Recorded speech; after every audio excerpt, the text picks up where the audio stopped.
나는 50대 중반의 사업가, 정상우다. 겉으로 보기엔 안정된 삶을 사는 것처럼 보이겠지만 나의 내면은 늘 공허했다. 성공이라는 이름 아래 쌓아올린 나의 삶은 사실 바다 위 모래성처럼 위태로웠다. 고급 정장을 입고 회의실을 누비며 수많은 계약을 성사시켰지만 집으로 돌아오는 길은 언제나 깜깜한 숲을 혼자 걷고 있는 것처럼 적막했다. 아내 수연은 오래전부터 우울증에 시달렸다. 나는 그녀의 낯선 침묵을 깨기 위해 애썼다. 퇴근 후 그녀에게 다가가 조심스레 말을 걸고 함께 저녁을 먹자고 권유하며 그녀가 좋아하던 음악을 틀고 예전 추억을 꺼내어 웃음을 유도해 보기도 했다. 하지만 수연은 점점 더 깊은 심연 속으로 들어갔다. 그녀의 눈빛은 흐렸고 말은 언제나 짧았으며 날 스치는 손끝조차 차가웠다. 그럼에도 나는 그녀를 이해하려 애썼다. 그녀의 아픔을 함께 짊어지고 싶었다. 하지만 수연은 그런 나에게 기회조차 주지 않았다. 내가 애쓸수록 그녀는 마음의 문을 더 굳게 걸어 잠궜고 우울이라는 감정에 매몰되어 나와 함께했던 따뜻한 기억마저 퇴색시켜 가는 듯했다. 우리는 같은 집에 살면서도 서로 다른 세계에 머물렀다. 나는 점점 지쳐갔고 그녀는 점점 사라져갔다. 하나뿐인 아들, 재민은 미국에서 바쁜 회사 생활에 파묻혀 명절에나 겨우 얼굴을 비췄다. 가족이라는 이름은 있었지만 온기는 없었다. 나의 집은 더 이상 안식처가 아니었다. 그런 내 삶에 은영이 들어왔다. 가사도우미로 우리 집에 온 그녀는 단아한 얼굴에 고요한 품위를 지닌 여인이었다. 소박한 그녀의 미소는 묘하게 사람을 끌어당겼다. 무엇보다 그녀의 따뜻한 말투와 섬세한 배려는 오랜 시간 마음을 닫고 있던 수연조차도 서서히 마음의 문을 열게 만들었다. 수연은 은영에게만큼은 자신의 속내를 털어놓았고 나는 그 모습을 멀리서 지켜보며 묘한 감정을 느꼈다. 처음엔 나 역시 그녀에게 무심했다. 하지만 여느 때와 다름없이 정신없던 일과를 마치고 쓸쓸하게 집으로 돌아왔을 때 은영이 건넨 오늘도 수고 많으셨어요라는 말 한마디에 나는 이상하리만치 숨이 놓였다. 별거 아닌 그 말 한마디가 겨울을 녹이고 서서히 다가오는 봄처럼 따스하게 느껴졌다. 다른 날과 다를 바 없었던 평범한 나날의 그녀였지만 나는 나도 모르게 그녀에게 흔들리고 있었다.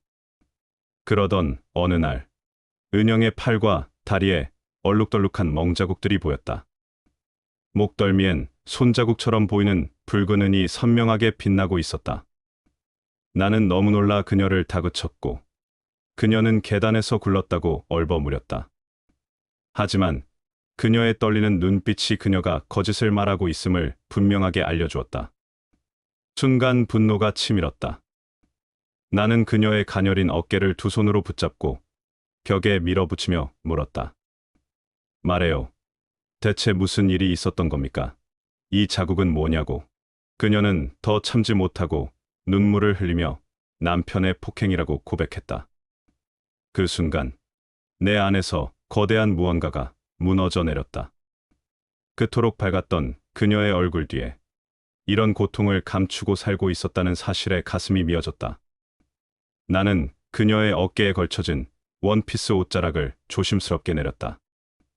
은영의 살결은 유난히도 희었고 그 위로 드러난 붉은 상처와 푸른 멍자국은 더욱 선명해 보였다. 나는 주체할 수 없는 분노와 슬픔에 그녀를 끌어안았고 떨리는 입술로 그녀의 상처에 입을 맞췄다. 그녀는 놀랐지만 나를 밀어내지 않았다. 그 순간 나는 깨달았다. 이 감정은 단순한 연민이 아니라는 걸. 나는 그녀를 지켜주고 싶었다. 더 이상 아프지 않게, 더 이상 울지 않게. 파르르 떨고 있는 그녀를 나는 더 세게 끌어안았고 그녀 역시 두 뺨 가득 흘러내리는 눈물로 얼룩진 얼굴을 내 가슴에 묻었다. 그녀의 눈물을 닦아주기 위해 조심스레 그녀의 얼굴을 감싸는 순간 그녀와 나의 입술은 서로 포개졌고 솟구쳐 오르는 서로의 마음을 느낄 수 있었다. 하지만 은영은 이내 정신을 차리고 나를 밀어냈다. 우리 이러면 안 돼요. 그녀는 나를 뒤로 한 채 급히 집을 나서려 했고 그 순간 거실로 나오던 수연과 마주쳤다. 수연은 우리 사이의 묘한 분위기를 감지했지만 아무 말 없이 지나쳤다. 그날 이후 집 안엔 침묵만이 흘렀다. 수연은 은영에게 필요 이상의 말은 걸지 않았고 나는 그저 지켜볼 뿐이었다. 며칠 후 수연이 나를 불렀다.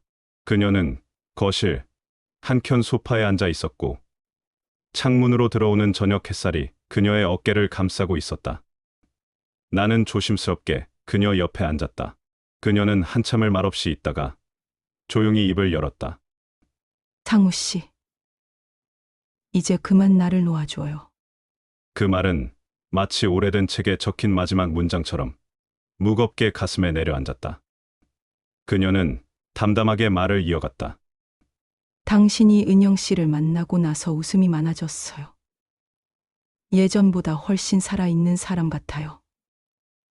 당신을 그렇게 바꾼 사람이 있다는 게 처음엔 서운했지만 지금은 이해가 돼요. 그녀는 떨리는 손으로 무릎 위에 놓인 손을 꼭 쥐며 말을 이어갔다. 저는 오랫동안 깊은 동굴 속에서 살았어요. 당신이 날 위해 애써 주었던 거 다 알아요. 하지만 나는 주변을 돌아볼 여력이 없었어요. 나는 점점 더 당신과 멀어졌고 결국 당신을 사랑했던 기억마저 흐려졌어요. 그녀는 나를 원망하지 않았다. 오히려 자신으로 인해 모두가 스스로를 잃어버린 채 살아온 시간들을 지금이라도 올바르게 돌려놓고 싶다며 나와 헤어지는 게 자신이 할 수 있는 마지막 배려라고 말했다. 아내인 수연에게는 많이 미안했지만 나는 더 이상 망설일 수가 없었다. 그날 밤 나는 은영에게 내 마음을 모두 털어놓았다. 그녀는 눈물을 흘리며 내 이야기를 들었고 남편과 이혼하고 내 곁에 오기로 결심했다. 며칠 후 이 소식을 들은 아들 재민은 분노에 찬 목소리로 내게 전화를 걸어왔다. 아버지, 어떻게 어머니를 두고 그런 선택을 하실 수 있어요? 그건 배신이에요.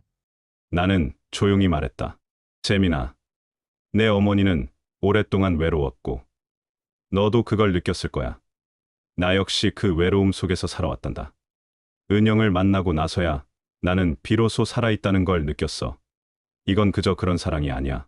그녀는 나를 다시금 제대로 살고 싶게 만들어준, 날 구원해준 사람이야.